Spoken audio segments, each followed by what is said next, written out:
Ta grande sœur ne sera pas là. Tu dois avoir quelque chose par lequel tu dois t'accrocher. Frère, on va parler de Daniel Curie, un évangéliste puissant. Quand il est arrivé de l'autre côté, il est arrivé un peu orgueillé. Moi, je fais ceci, je fais cela. J'ai prêché, j'ai ramené les âmes en Christ, j'ai fait des grandes campagnes, j'ai baptisé des milliers de personnes. Mais quand il est arrivé devant le trône de blanc, il n'était pas digne. Il n'était pas digne. Oh non, frère, ne suis pas ce frère-là, c'est un pécheur.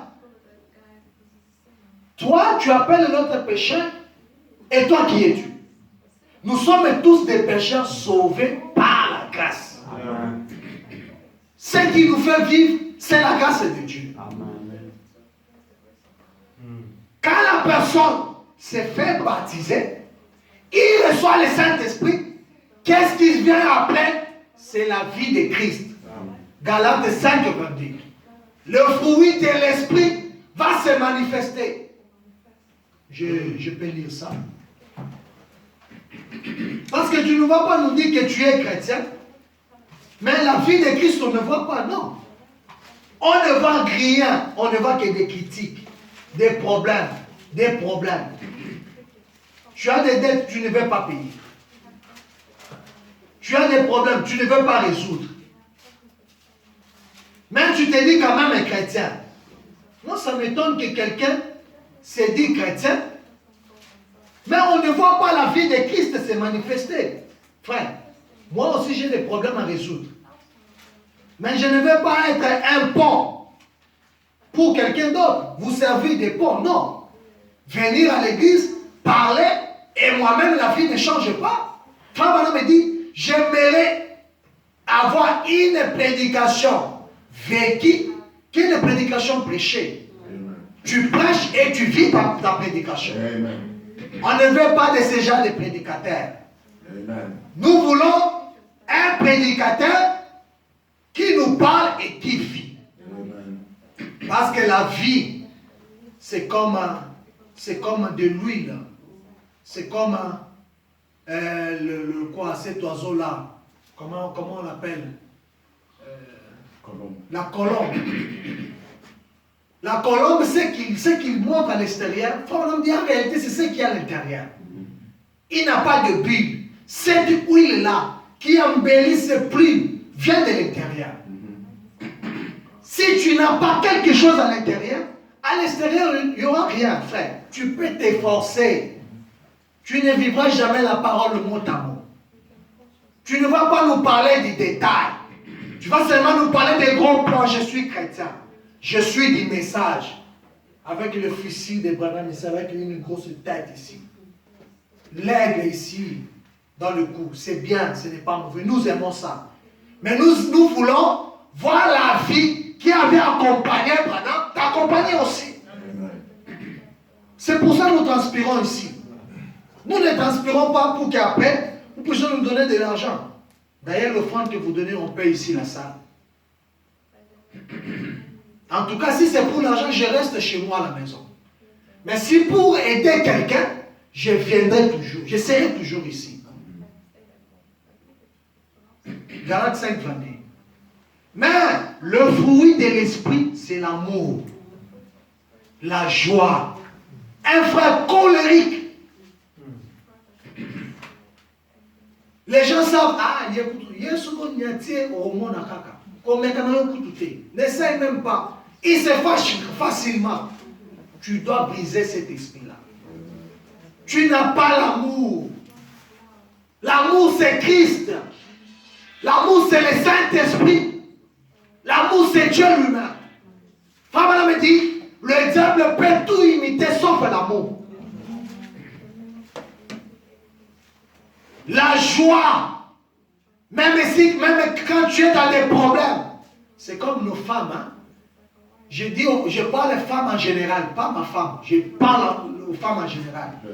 Quand tu as l'argent, ces jours-là, il y a un mouvement dans la maison, la femme est dans la joie, la femme elle rit. La femme te donne des bonnes paroles. Mais qu'il y ait un peu un problème financier, si elle n'est pas une bonne femme, son atmosphère change. Elle commence à te donner des réponses. Je suis fatigué. Pour ceux qui sont encore célibataires, ils ne vont pas comprendre. Mais ceux qui sont des mariés et qui ont dit passer à cela, ils le savent. C'est généralement comme ça. Même l'atmosphère de la maison change. Gloire soit rendue à Dieu si tu as une bonne femme. Il faut la chérir. Et moi, j'ai une bonne femme. Amen. Amen. Amen. La paix. Une femme, une sœur, frère madame l'appelle ainsi circulaire. Ainsi, quand tu mets comme ça, ton doigt part. Pourquoi? C'est une mauvaise femme, un mauvais frère. Une personne qui parle, la bouche qui parle beaucoup, c'est la bouche qui pêche. Contrôle ta langue. Contrôle ta langue. C'est ça la chrétienté. La parole a de vertu. Quand vous parlez beaucoup, vous perdez aussi de vertu. Et vous devez apporter la paix partout. Peu importe les problèmes, frère madame a prêché si laissez échapper la pression. Que la pression s'échappe d'abord. Après, parlez à votre frère. Parlez à votre sœur.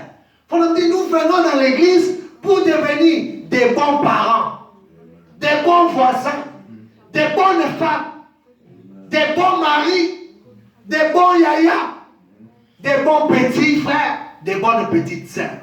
Nous venons à l'église pour devenir des nouvelles créatures en Christ. Tu ne peux pas venir à l'église, tu es la même personne depuis qu'on te connaît. La même personne, non.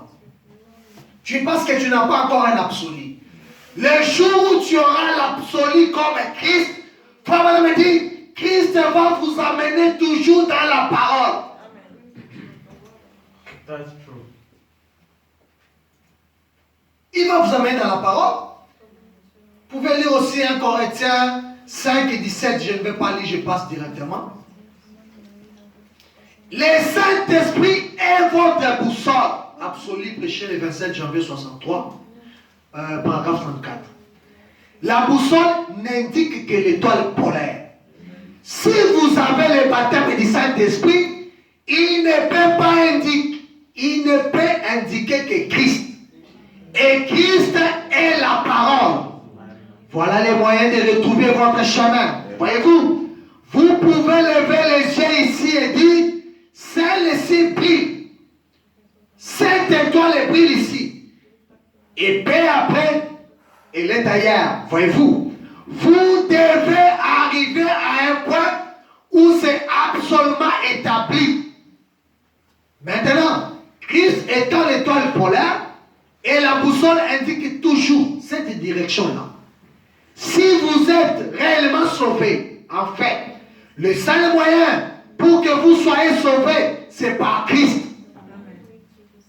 Oui, pas l'église. L'église ne sauve pas. Le Saint-Esprit étant votre boussole, il vous conduira droit à la parole. Si ce que nous faisons est la parole, pourquoi rester à la maison?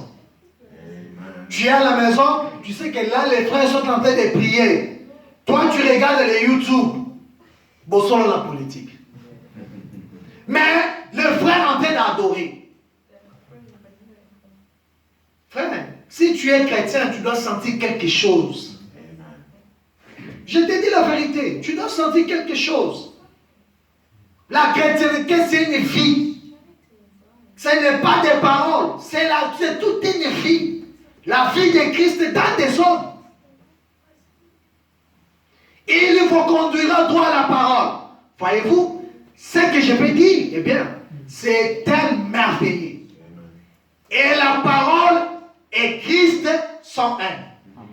Les deux sont la même chose. Une seule chose. Au commencement était la parole. La parole était avec Dieu. La parole était Dieu. La parole a été faite chair. Elle a habité parmi nous. S'il est votre étoile polaire, alors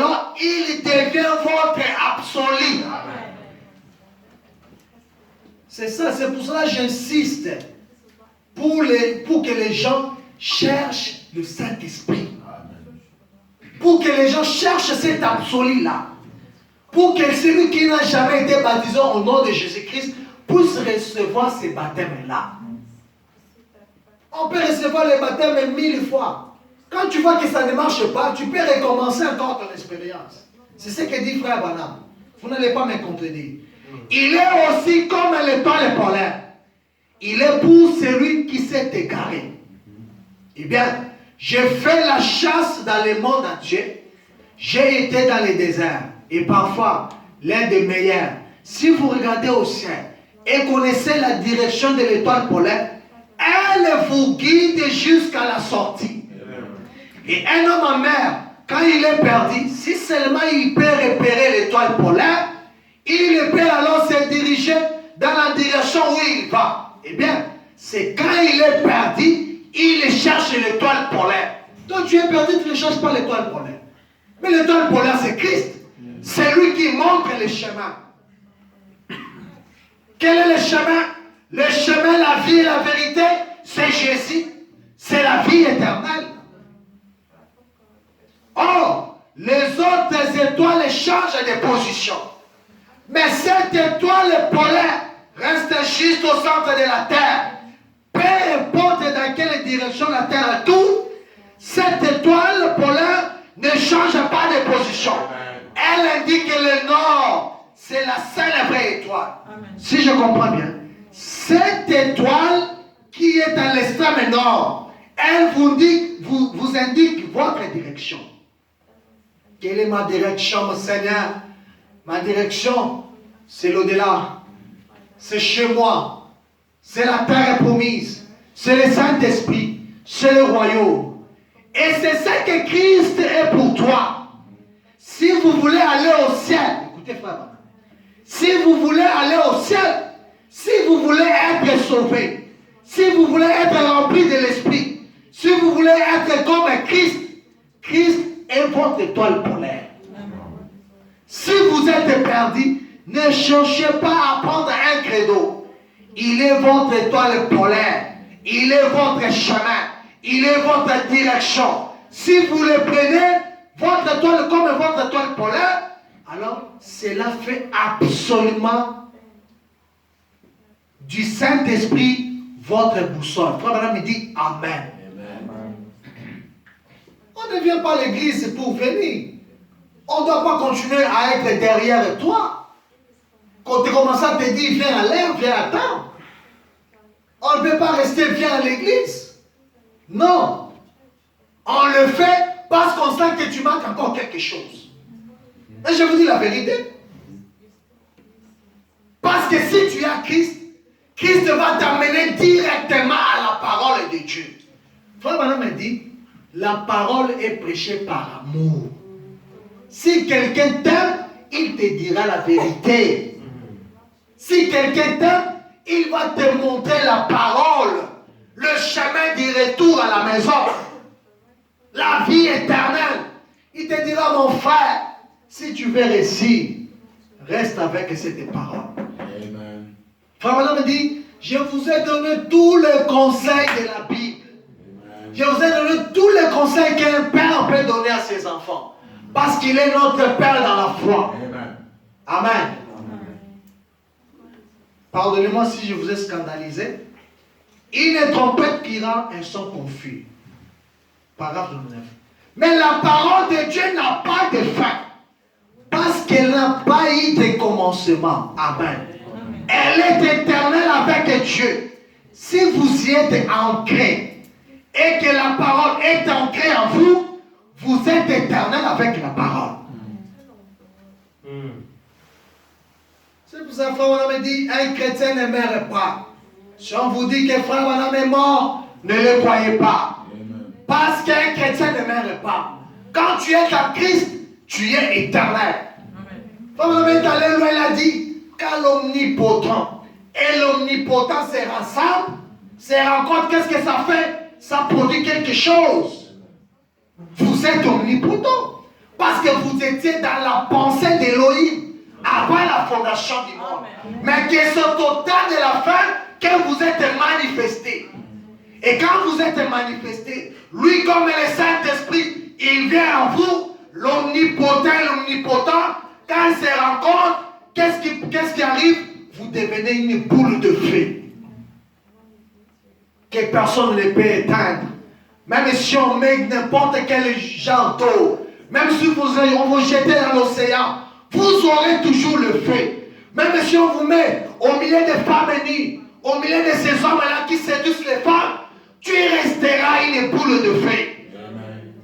Parce que tu as quelque chose qui est différent. Tu as une puissance qui est au-dessus de toute la puissance de la terre. Un absolu. 24. Je pense que tout chrétien, prochain verset, janvier 63. Je pense que tout chrétien devrait être ainsi. Tout croyant. Vous ne devrez jamais. Je pense particulièrement que les ministres ne devraient jamais oser monter en chair avant d'avoir rencontré Dieu sur ses sables sacrés. C'est ça. Oh non, je l'ai choisi comme mon pasteur. Est-ce qu'il a Dieu? Sinon, il va t'amener à la perdition. Parce que la destination éternelle dépend de la personne où vous donnez l'âme. Si vous conduisez dans les trous, vous partez dans les trous. Si vous amenez une fausseté, vous allez tous. Ou aucun philosophe ne peut trouver une explication convaincante de la chose. Vous avez rencontré Dieu et vous le savez. Celui qui a rencontré Dieu le sait. Et rien ne peut vous cacher cela. Eh bien, deux fois, nous avons une grande réduction et je n'ai rien contre cela. C'est en ordre. Tout ça, c'est bien. Mais vous devez personnellement rencontrer Dieu. En arriver à ce point où personne ne peut tordre quelconque une écriture. Vous avez été là. Vous êtes quelqu'un qui l'a rencontré. Vous en avez fait l'expérience. Vous les connaissez. Je pense que particulièrement chaque ministre, chaque croyant devrait prendre cette place, cette position. Rencontrer d'abord Christ personnellement. Tu dois faire une expérience personnelle avec Dieu. Pas des explications des frères. Pas les explications de ton pasteur. Pas les explications de ton frère. Frère, tel que vous êtes là, tous vous êtes sauvés. Il te ment. Tu n'es pas sauvé quand tu n'as pas encore le Saint-Esprit. Quand tu n'as pas Christ, tu n'as pas la vie éternelle. Vous devez rencontrer Christ. Frère dit que chaque croyant doit faire cette expérience-là personnelle avec Dieu. Il me reste combien de minutes? Et nous pouvons voir les absolus qui ont failli en cours des âges. Il y a eu Hitler. Il était un homme puissant. Un homme, quand il parlait, le monde obéissait. Mais regardez la fin d'Hitler. Mussolini était puissant. Regardez la fin de Mussolini. Pharaon était puissant. Regardez la fin de Pharaon. Bon, pour tous les dictateurs, c'était des hommes puissants. Quand ils parlaient, tout le monde obéissait. Mais regardez comment est-ce qu'ils ont fini. Et regardez de l'autre côté comment est-ce que les saints ont fini. Ceux qui ont choisi Jésus. Abraham a pris position de la parole. Dieu l'a dit, sors de ton pays. Va dans un pays lointain où je te montrerai. Et là, je ferai de toi une grande nation. Quand Abraham a obéi, qu'est-ce que Dieu a fait d'Abraham? Un homme stérile de 100 ans pouvait donner la vie. Je peux voir Job. Dieu l'a tout retiré. Mais Job, comme il avait l'absolu, il le savait. Il a dit par la révélation qu'un jour, mon Rédempteur reviendra. Mon Rédempteur est vivant, il s'élèvera à l'éternité. Je peux voir Paul, Pierre, on les a martyrisés, on les a frappés. Mais Paul a dit, oh mort, où est ton aiguillon? où est ta force. Pourquoi? Parce qu'il avait absolu Christ. Je peux voir Meshach, Shadrach, Abednego, pendant qu'on les accompagnait dans le feu. Il est parti dans le feu. On leur a dit, mais vous allez mourir.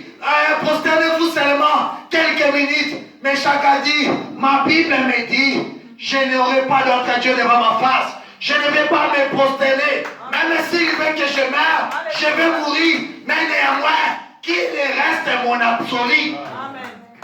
Regardez ce que Dieu a fait. Je peux voir Daniel dans la fosse au lion. Il était là. Le roi est venu le matin. Daniel, serviteur du Dieu vivant, est-ce que ton Dieu t'a délivré? Il a dit, vis éternellement, roi, mon Dieu est vivant. Parce qu'il avait choisi un absolu. C'était qui? C'était Jésus. C'était le roue dans la roue. C'était la pierre qui tombait dans la montagne sans ne s'occuper d'aucune main. Amen. Il est celui qui marche au milieu de 7 chandeliers. Amen. Il est le même meilleur aujourd'hui éternellement. Tout ce que les saints ont choisi, tout ce que les saints ont servi aujourd'hui, ils nous ont rendu des témoignages. Aujourd'hui, ils nous ont montré qu'il est réel. Tu ne fais pas l'erreur de choisir ce chemin. Tu ne fais pas l'erreur. Tu ne commets pas l'erreur de servir le Dieu de William Branham. Tu ne commets pas l'erreur de servir le Dieu d'Abraham, le Dieu d'Isaac et d'Israël. Nous avons vu avec vous. À Macpéla, il y avait la résurrection. À Macpéla, il y avait le saint qui devait revenir à la vie.